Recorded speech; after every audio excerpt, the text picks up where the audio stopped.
Hi everyone, welcome back to Digital Partners. In today's video, we are going to show you how to change your voice using CapCut. Let's get started. First, open CapCut and tap New Project at the top. Add the video you want to change the voice on and tap Add. Give it a quick play so you can hear how your original voice sounds. Trust yourself and let your inner light shine. Now, tap your video in the timeline to select it. You'll see a white border around it. Scroll through the bottom menu and tap Extract Audio. This will separate the audio from the video, so you can work on it independently. Next, select the audio clip at the bottom and go to Audio Effects. Here you'll see 3 tabs: Voice Filters, Voice Characters, and Speech to Song. The second tab, Voice Characters, is where you can really have fun. Try effects like Chipmunk, Homer, or Granny. Tap each one until you find the one you like best. Trust yourself and let your inner light shine.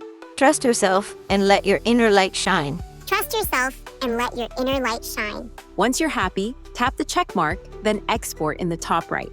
Your video will save to your camera roll, ready to share or use however you want. And that's it. Now you know how to change your voice in CapCut. We hope this tutorial was helpful. If you have any questions, feel free to drop them in the comments. Don't forget to like, subscribe, and hit the bell so you won't miss our upcoming tutorials. Thanks for watching Digital Partners, and I'll see you in the next video. Bye.